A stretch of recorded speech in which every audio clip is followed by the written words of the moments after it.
Assalamualaikum warahmatullahi wabarakatuh. Waalaikumsalam warahmatullahi wabarakatuh. Waalaikumsalam. Pada malam hari ini kita akan berdiskusi mengenai salah satu negara maju di dunia, yaitu Amerika Serikat. Menurut data Investopedia, produk domestik bruto Amerika pada tahun 2020 menduduki salah satu negara paling maju di dunia. Nah, di sini kita akan membahas yang pertama sejarah singkat perekonomiannya, yang kedua indikator apa yang berpengaruh sehingga negara Amerika Serikat ini bisa dikatakan sebagai negara maju, dan yang ketiga ada sektor usaha di Amerika Serikat yang paling banyak diserap pekerjanya. Nah, yang pertama sejarah singkat perekonomian Amerika Serikat nih.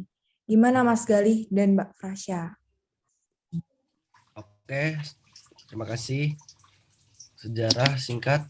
Yang pertama, evolusi bisnis Amerika, sistem pabrik dan revolusi industri.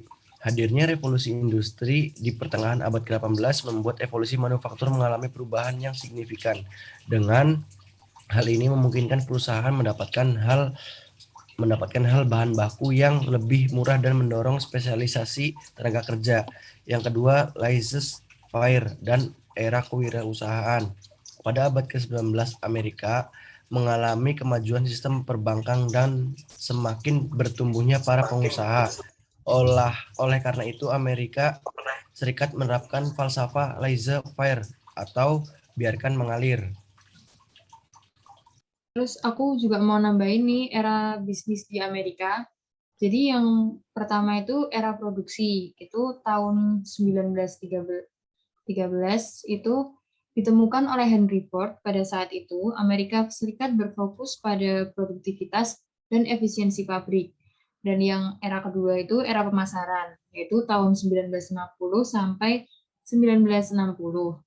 Nah, di era ini tuh berkembang filosofi bisnis baru, konsep pemasaran yang berarti bisnis bermula dari pelanggan. Terus yang ketiga itu era global. Ini ada di tahun 1980-an. Nah, selama era ini tuh kemajuan teknologi itu sangat berperan untuk mencapai efisiensi metode-metode internasional dalam hal pembiayaan produksi dan distribusi. Terus yang terakhir tuh era informasi, itu ada di tahun 2000-an. Nah, ini tuh dipicu oleh maraknya penggunaan internet karena dapat mempermudah perdagangan barang dan jasa secara internasional. Itu kalau sejarah dari aku sama Gali. Oke, selanjutnya indikator apa sih yang berpengaruh sehingga negara Amerika Serikat ini bisa dikatakan sebagai negara maju? Menurut Mbak Lydia sama Mas Bunga, apa nih?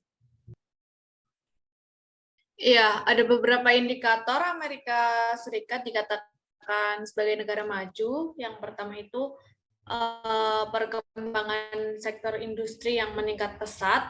Lalu yang kedua didukung oleh sumber daya manusia yang berkualitas, kemajuan ilmu pengetahuan teknologi dengan kecanggihan informasi yang mampu mengelola potensi sumber daya alam untuk kemakmuran rakyat. Lalu yang ketiga kondisi perekonomian Amerika Serikat yang mengembangkan sistem kompetisi sehingga tidak ada penyusah ekonomi pada golongan tertentu seperti monopoli kegiatan usaha. Lalu yang keempat, pendapatan per kapitanya pada umumnya lebih tinggi daripada negara berkembang. Untuk Mas Bagus sendiri gimana? Baik, saya akan menambahkan tentang indikator negara Amerika Serikat.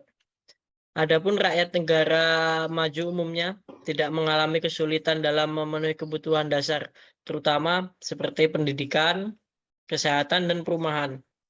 Adapun pada umumnya negara maju seperti Amerika Serikat menerapkan prinsip dasar kehidupan sehari-hari dengan berpikir positif menuju pada kemajuan, seperti taat pada aturan yang berlaku, bertanggung jawab, jujur, menghormati hak asasi manusia, serta mencintai pekerjaannya sendiri. Karena kondisi ekonomi menjadi indikator negara maju, contohnya pendapatan per kapita negara. Karena pendapatan per kapita negara Amerika Serikat sangat besar, maka Amerika Serikat disebut negara maju. Keadaan sosial budaya karena didasari oleh pola pikir negara maju berdasarkan logika. Mereka berpikir bahwa memperoleh keberhasilan dengan kerja keras, berhemat, dan mengembangkan potensi serta kemampuan yang ada. Tingkat pendidikan. Karena banyak anak-anak yang lulus di sekolah tertinggi di Amerika Serikat. Baik, itulah mungkin yang bisa saya sampaikan dan Mbak Lydia sampaikan tentang indikator negara maju. Oke, baik. Selanjutnya, sektor usaha di Amerika Serikat yang paling banyak diserap pekerjanya nih. Gimana Mas Febri sama Mbak Rani? Oke, kalau setahu aku ya, di Amerika ada beberapa lapangan pekerjaan di Amerika yang banyak menyerap tenaga kerja. Yang pertama ada pekerja restoran dan bar. Menurut Biro Statistik Tenaga Kerja, restoran dan bar menyerap kembali hampir 1,4 juta pekerja pada Mei. Ketika mereka diizinkan untuk buka kembali di seluruh negeri setelah beberapa waktu yang lalu terkena pandemi. Lalu ada di kedua di sektor konstruksi. Industri ini mengalami peningkatan sebanyak 664.000 pada Mei, memperoleh kembali hampir setengah dari apa yang hilang pada bulan April yang lalu.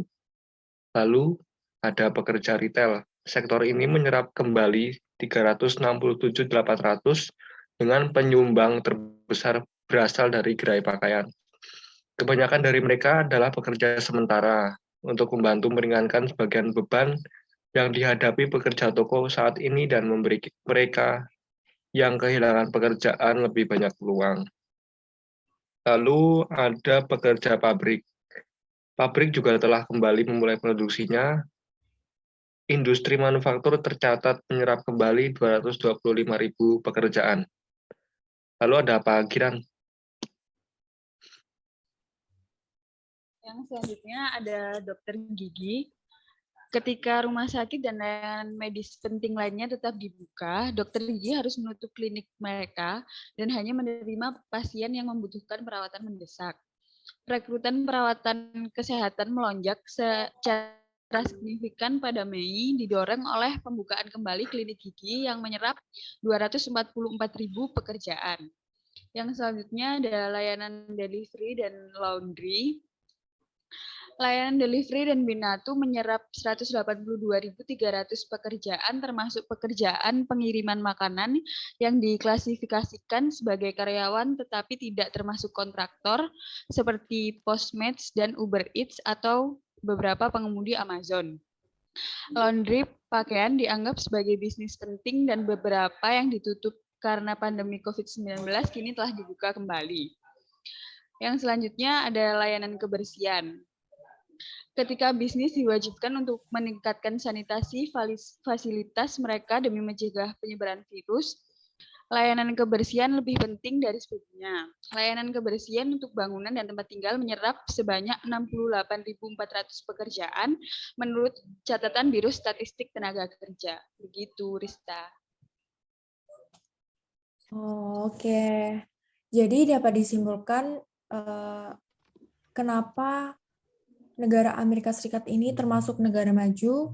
Alasannya yang pertama yaitu karena ilmu pengetahuan dan teknologi yang maju. Yang kedua, sumber daya alam yang cukup dan memadai. Yang ketiga, sumber daya manusia yang berkualitas. Yang keempat, sistem perekonomian yang kuat. Yang kelima, memiliki pertumbuhan penduduk yang rendah. Dan yang terakhir, memiliki tingkat pendapatan per kapita yang tinggi. Oke, sekian diskusi dari kami. Selamat malam teman-teman. Wassalamualaikum warahmatullahi wabarakatuh. Selamat malam. Waalaikumsalam warahmatullahi wabarakatuh. Terima kasih semua.